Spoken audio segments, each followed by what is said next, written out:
Hey, what's up guys? Today I'll show you a crime thriller film, Captivity. Spoiler ahead, watch out and take care. In a bustling city, there is an unknown assailant, who enjoys abducting and torturing other people. And he is still at large, continuing his crime. His next target is a rising fashion model, Jennifer. So he starts to stalk his victim, and records her personal life.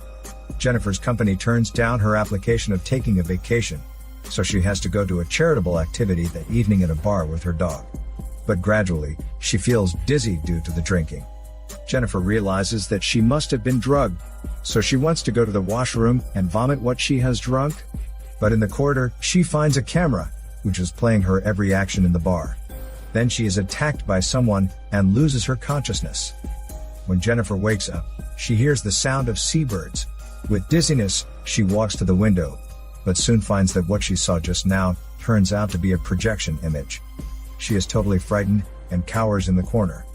In the dim light, Jennifer realizes she is locked in a cell, where contains a lot of personal items taken from her apartment, and a huge poster about herself. She feels so scared by those things. Suddenly, the metal drawer on the wall is open, and there is a drink and a card with some words on it. But in anger, Jennifer doesn't take it. She throws the cup to the wall, and breaks all the other things prepared for her, barking an order at the hidden kidnapper to let her go. But her resistance is made in vain. Oppressed by a burst of narcotic gas, Jennifer soon faints again. When she wakes up, she finds herself lying on an operating table, which is used to punish other victims before.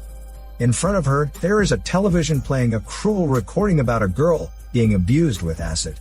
Though the girl was crying and begging for mercy, she was killed nevertheless.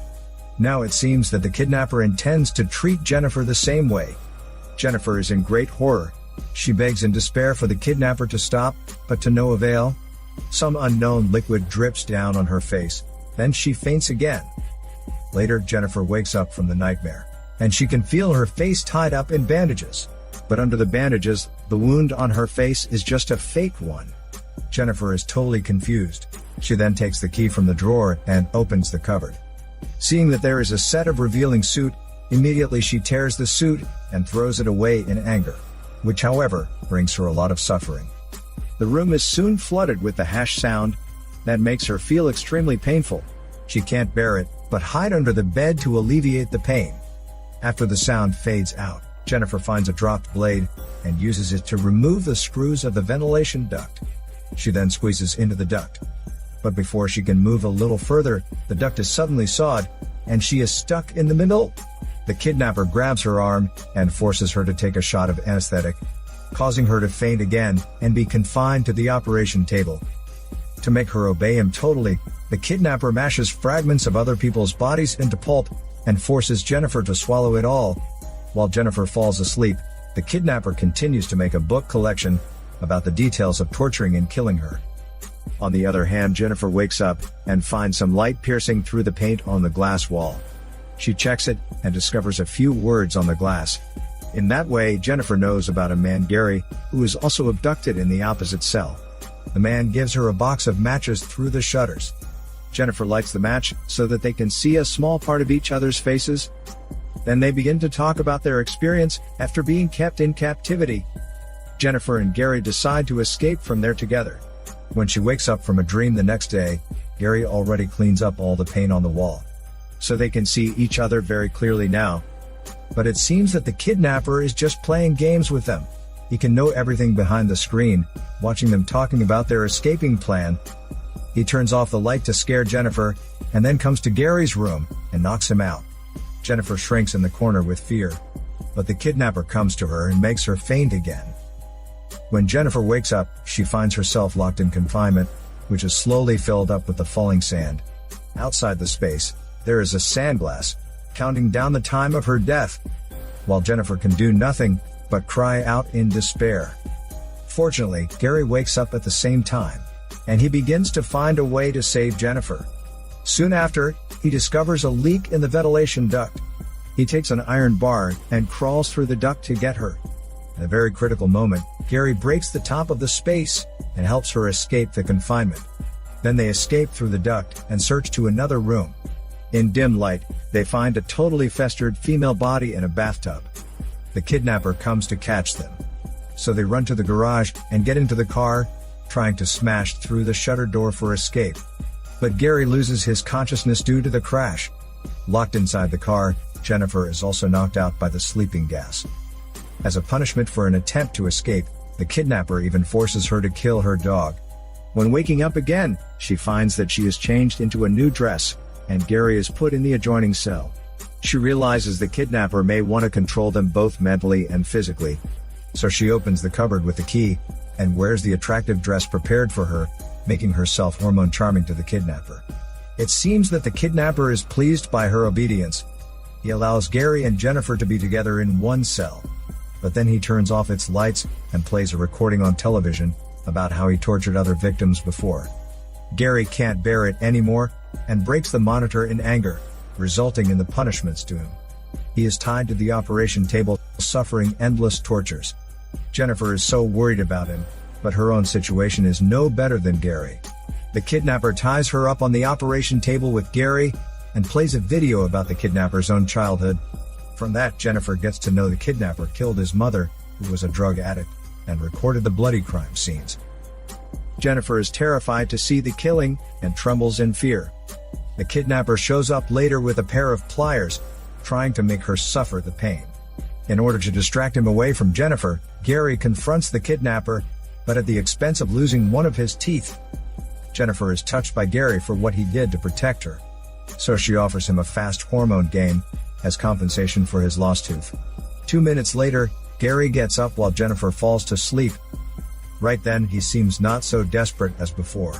He uses a card to open a secret door behind the mirror. Walking up the stairs, he comes to a room, which seems to be the bedroom of the kidnapper. There, the television is still playing the killing of the kidnapper's mother. Before the woman died, she called out the name of her son, Gary. It reveals that Gary and the kidnapper are brothers. They kidnap young girls to satisfy their own lust. But after being together with Jennifer these days, he really thinks that Jennifer is the Miss Right in his life, so he hopes his brother can let her go. But the brother tells him that woman is untrustworthy. The best way to memorize his favorite girl is to keep her face in the recordings and collection books. Gary soon understands that it is impossible to persuade his brother in words, so he resorts to action. He stabs his brother in the chest and then drags him into the tub. As he plans to leave there with Jennifer, he's astonished to find two unexpected detectives who visit to investigate his brother based on some clues they have got. Despite Gary telling them that his brother is not at home for the time being, the two enter the house. While waiting for his brother, they begin to watch the football game on the TV, but later happen to see Jennifer locked in the basement. Gary has no choice but to shots the two detectives. Then he comes back to wakes Jennifer up, lying that he has killed the perpetrators when they are inattentive. But when they are out of the basement, one of the detectives who has survived charges at Jennifer, mistaking him for the kidnapper. The panicking Jennifer takes a bat and beats the detective to death. Gary says something to comfort Jennifer and tells her they need to clean the mess, and the recordings of this room need to be destroyed so that no one will know she has killed someone here. Still in great panic, Jennifer agrees with everything he said and stays upstairs waiting for Gary to clean up all the bloody mess. But soon, she discovers several collections in a cupboard labeled with different names respectively. One of them even shows her name. Driven by curiosity, she opens the book and is horrified to find that it records all the details of the plan of how to kidnap and tame her, and the incriminating photos with Gary in it as well. She is shocked by the truth and suddenly attacked by Gary's brother, who survives the deadly blow thanks to his fat body. However, Jennifer struggles to fight back and finally kills him. Then, she wants to escape away from the house immediately, but the doors and windows are all locked. At the same time, she hears a ringing bell, which seems to be from the cell phone of one of the dead men. She races to check it and realizes the man who she has just killed is actually a detective. She tries to calm down and pretends to be obedient to Gary, helping him with the cleaning. Right then, she takes a choice to spray the pungent liquid into his eyes. While Gary is struggling, Jennifer returns to the basement and breaks the main power switch. Then she goes back to her cell and finds a gun left by Gary's brother. However, she doesn't know how to use it at all. So soon after, she is overpowered by the coming Gary. But Jennifer doesn't just wait to be killed. Observing how Gary is using the gun, Jennifer rises to fight against Gary at her full strength. She manages to grabs the gun back and shoots Gary down in blood. Then, she breaks the huge poster and uncovers a secret passage leading to outside. She flees out of the damned house. Finally, Jennifer is relieved with pleasure and joy after her survival from the horrible abduction. This is Daniel CC Movie Channel. Peace out.